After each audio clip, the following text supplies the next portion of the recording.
पिछली क्लास में हम लोग ने जाना वाक्य के आधार पे, रचना के आधार पर वाक्य के भेद। ठीक है, 3 पढ़े हम लोग, सरल, संयुक्त, मिश्र। उसमें हम लोग सरल पढ़े।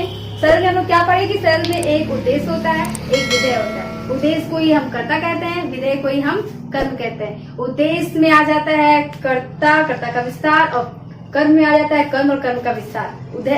विधेय में आ जाता है विधेय और विधेय का विस्तार। अब हम लोग जानते हैं संयुक्त। संयुक्त वाक्य किसे कहते हैं? तो संयुक्त, जैसा कि नाम से ही पता चला, जुड़ा हुआ। संयुक्त मतलब क्या? जुड़ा हुआ। तो अब हम लोग जानते हैं कि संयुक्त वाक्य कहते किसे हैं? तो एक से अधिक उपवाक्य हो। ठीक है, संयुक्त वाक्य का पहला शर्त है कि इसमें एक से अधिक उपवाक्य हो। अब उपवाक्य किसे कहते हैं? उपवाक्य हम लोग एग्जाम्पल में देखते हैं कि उपवाक्य किसे कहते हैं। यहाँ से यहाँ ये एक वाक्य, यहाँ से यहाँ ये एक वाक्य, इसी को हम बोलते हैं उपवाक्य। ठीक है, उपवाक्य, एक से अधिक उपवाक्य होना चाहिए। पहला वाक्य, दूसरा वाक्य, यही हमारा उपवाक्य है। अब हम लोग जानते हैं दूसरा शर्त। संयुक्त वाक्य होने के लिए दूसरा शर्त क्या है? उपवाक्य साधारण होंगे। उपवाक्य साधारण होंगे मतलब उपवाक्य जो है वो सरल होंगे। हम लोग सरल पढ़े थे ना, इसका कंडीशन क्या था? एक उद्देश्य, एक विधेय। तो वही चीज संयुक्त में बोल रहा है। पहला अधिक उपवाक्य होगा, दूसरा साधारण होंगे। अब हम देखते हैं भाई, साधारण होगा तो साधारण के लिए शर्त क्या है कि हमको एक उद्देश्य और एक विधेय ढूंढना है।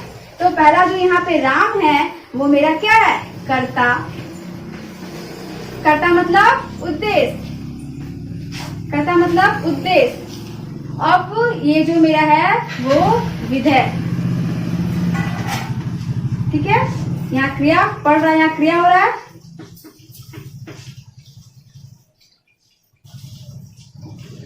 सिर्फ हम विधेय लिखते हैं।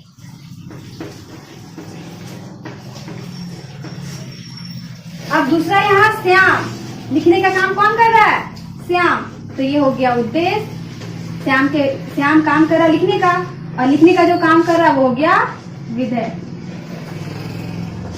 दूसरा शर्त भी हमारा पूरा हुआ। पहला शर्त था एक से अधिक उपवाक्य होना चाहिए, पहला शर्त पूरा हो गया भाई। एक वाक्य, दो वाक्य, उपवाक्य बन गया। दूसरा शर्त है कि साधारण होंगे। तो राम पढ़ रहा है, ये एक साधारण वाक्य है। कैसे? क्योंकि इसमें एक कर्ता, उद्देश्य, पढ़ रहा है, विधेय। हम लोग को एक यहाँ पे उद्देश्य, एक विधेय मिला। दूसरे में भी एक उद्देश्य, एक विधेय मिला। शर्त था साधारण वाक्य के लिए कि एक उद्देश्य और एक विधेय होना चाहिए। दूसरा भी शर्त पूरा हो गया। अब हम लोग देखते हैं तीसरा शर्त क्या है। तीसरा शर्त ये है कि सभी उपवाक्य स्वतंत्र होने चाहिए। स्वतंत्र मतलब कि अपना अपना अलग होना चाहिए, आजाद होना चाहिए, कोई किसी पे निर्भर नहीं होना चाहिए। अगर हम इस वाक्य को हटा देते हैं तब भी ये श्याम लिख रहा है, इस पे कुछ असर नहीं होगा। अगर स्वतंत्र मतलब क्या? दोनों अपने आप में स्वतंत्र, अपना अलग अर्थ देने में सक्षम है, अलग, दोनों किसी पे निर्भर नहीं है। अगर हम एक को हटा भी देते हैं, राम पढ़ रहा है, ये हटा देते हैं और लेकिन भी हटा देते हैं, तो आप देखिए दूसरा जो वाक्य है श्याम लिख रहा है। दूसरा जो है वाक्य वो स्वतंत्र है, अर्थ दे रहा है कि श्याम क्या कर रहा है? लिखने का काम कर रहा है। हम उसी वाक्य को हटा देते हैं, हम ये देखते हैं राम पढ़ रहा है, हम यहीं तक देखते हैं। तो इसके बिना भी ये पूरा है। राम एक लड़का है जो पढ़ने का काम कर रहा है। तो दोनों अपने आप में क्या हुए? स्वतंत्र हुए। और चौथा जो हम लोग का पॉइंट था वो था योजक। मतलब कि जो हमारा वाक्य है वो किसी योजक से जुड़ा रहना चाहिए। तो हमारा ये योजक जोड़ने का काम कौन कर रहा है? लेकिन। ये दोनों वाक्य को जोड़ने का काम कौन कर रहा है?